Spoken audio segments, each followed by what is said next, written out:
The mastery challenges are the hardest content in Valhalla by a mile and might actually be the most challenging content for the series in a really long time. I already got many gold medals to showcase the brand new weapons you can get from this mode in action, and in this video I want to share tips so you can get these weapons too and work your way to that trophy or achievement, which requires you to get all the gold medals. So expect tips for all types of challenges, a secret heal ability which will help you a lot, and also just some knowledge about how the mode works and how you can already finish it without chasing for the highest score. Of course, a like on the video would be super appreciated.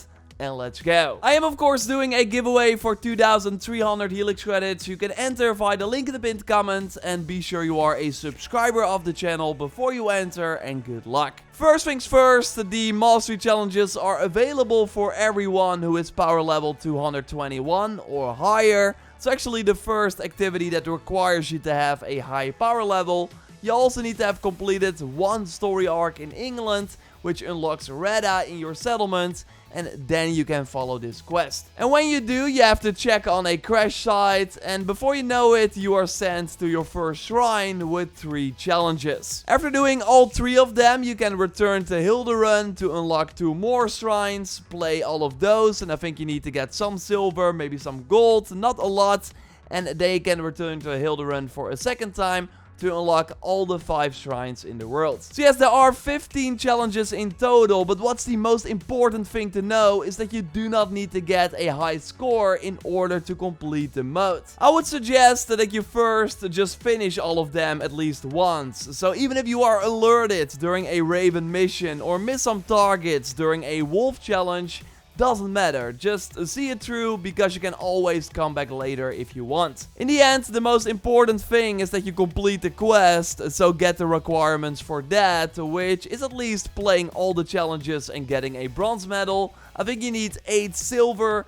and some gold, like 2 or 3 if I'm not mistaken. That is enough to see what is behind the mysterious door and get that unlocked. And then, if you want, you can always go back to the challenges to get the weapons and other rewards. Now on to some tips for the actual challenges. The main thing you need to know is that there are a total of 1,000 points that you need to get for the gold medal, and every sub-challenge has to be completed to get that highest score. Say we take the first bear challenge as an example. We see that you need fall damage kills, melee kills, and you have to kill all the targets as well. And there are a max amount of points next to the sub challenge. If you play the mode, you will see that you get 40 points per enemy you push off the ledge, which means that you need to kill 12 enemies this way to get all the points. Like, don't worry, you don't actually have to count. You can at any point see the current scores by hitting the pause menu, and also after getting the max amount of points, the sub-challenge will disappear.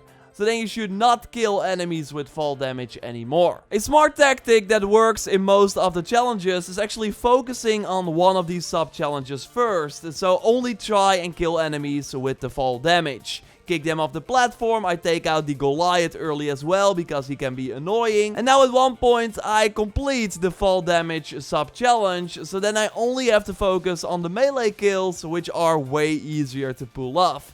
So from there, it's pretty easy. Kill all the targets and you're done, and you got the 1,000 points. Also good is to check your gear before every challenge. For example, this first bear challenge can let you heal with a parry, so totally use that to your advantage. The bear challenge in the Odin Mine hideout requires some different tactics, and don't worry, I won't go over every challenge individually, and we'll touch on the Wolf and Raven challenges too. I think you can best explain the basics here though. First things first, the third sub-challenge right now says kill the target. So you only need to kill 1 target to complete the challenge, which means that if you kill that target, the challenge is also over. And that's, by the way, the case for all the final sub-challenges. Like, save that for last, because after completing that, the mission is over. For this Odin Mine Bear challenge, I want to focus on the stun attacks first. So just parry the enemy. You got an unlimited amount of time, so just wait till they drop on their knees so you can perform a stun attack. and then complete this sub-challenge first. A pro tip is to, by the way, reset the parry damage skill, because with this skill you will deal damage to the enemy every time you parry, which we don't want because we want to kill enemies in other ways. And by the way, thanks to the person who noted this during my stream, you know who you are. I forgot to write down your name, but yeah, this will make your life way easier. And overall, while you get a set loadout and sometimes no or maybe one ability, all your skills during these challenges count. So smart to focus on things like grit for health back. Brush with Death is amazing to slow down time on a perfect dodge. Chain Assassination is amazing during the Raven challenges. And also really make sure that you have all 4 adrenaline slots, like they are really key during this mode. But the most amazing skill is the Intense Rage, and not because of the actual effect, but because of the left hand heal. I discussed this actually a while back in a previous video, maybe you missed it. So in short, with this skill unlocked, you can go back to full health after just doing a left hand attack, like you don't even have to hit an enemy. It works most of the times. If it doesn't trigger immediately, just keep trying. And for weapons like the flail, you need to finish the swing first before you can get your health back. Yeah, I totally don't think that is intended, but totally use it to your advantage during these trials where health is really limited. Other ways to get health are by performing stun attacks. Again, sometimes weapons can give you health back, and also enemies can drop rations that can immediately fill your health bar. Now going back to that Odin mine hideout, so we wanted to focus on stun attacks first, but that is pretty hard with the archers. So I think it's smarter to kill them with the rush and bash ability instead, because we also need points for that. So that's another really important thing. Look at the enemies and think of the best ways to kill them.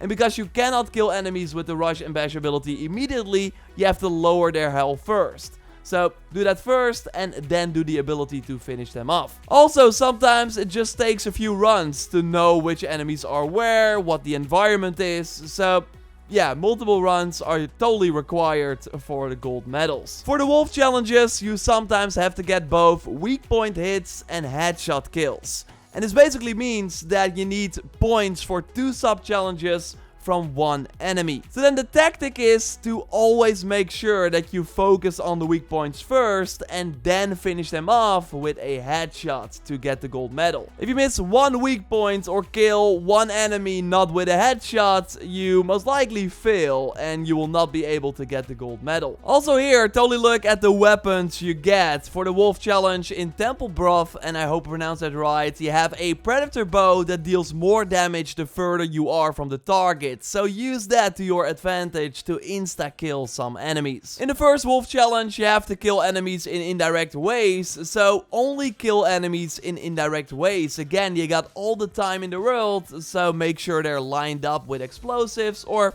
yeah, be creative and push them off the ledge yourself. Also nice that you do not have to remain anonymous for these wolf challenges. So when enemies see you, it doesn't really matter. But yeah, that is of course different with the Raven challenges. So when you get caught, you will not be able to get the gold medal anymore. Again, for the first playthrough, you should not worry about this. But later, if you go back for the gold medal, you really have to double check every action. The stealth detection is totally a bit wonky, but the enemies in the mastery challenges are also on a higher alert. Like, they will spot you way more easily than maybe the difficulty you had in the main game, so you have to be extra careful. What I do is use the photo modes to see in which direction the enemy is facing, where they are in the level, like will they have a clue about what is going on if I kill this target right here. Also, once again, really important, do the final challenge as last. Need to collect artifacts, do it when most enemies are dead, so the chance of being caught are significantly lower. Also, only use chain assassination when you actually get points for assassinating enemies. If you only need ledge or air assassinations, then resist the urge,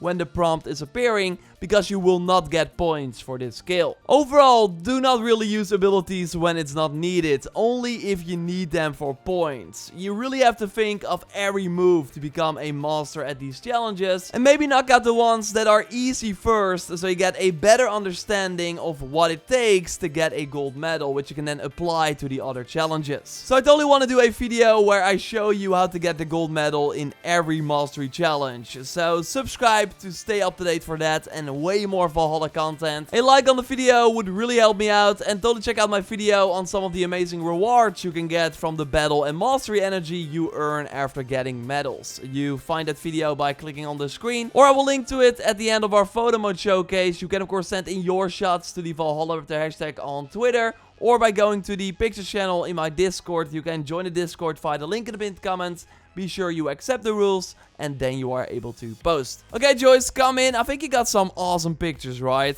Yes, what's up everyone? First up is Xena over on Twitter, who created this almost sci-fi looking shot of Eivor wearing the Isu armor set while wielding a weapon, which I can't really quite make out what it is. It looks mighty though, also with the wings effect and Nodon's arc in the back. Yeah, it looks like a crystal, but I can't remember a weapon looking like that. So your input is more than welcome, Oryxana. Reach out and let us know. Really, really cool shot. Next up is Amaya Nocturna over on Discord, who's flexing with her Knights of the Round Table arm tattoos. They kind of look good in this position, like a dragon tail going over both the arms. Should try it out with other tattoos myself with this animation, really showing off. Yeah, really, really cool. And how do you do this animation? I'm kind of like wondering how you do this, but very cool shot, very unique. Thanks for sharing. And finally, we've got Gato also over on Discord, where Eivor assassinated an enemy while activating their wings of the Isu set. Also looks like they just went for a swim, looking at how the armor shines. You have that effect when you just get out of the water. Actually creating this metal look, which is kind of awesome. Yeah, and I totally see that you like this Isu armor. I do. I have a soft spot for the Isu armor. I get why. So of course, share your shots, and then maybe you'll be in the next video. Subscribe for more Valhalla content, and totally check out our previous video going over all the rewards from the mastery challenges by clicking on the screen. For now, we'll speak to you next time. Goodbye.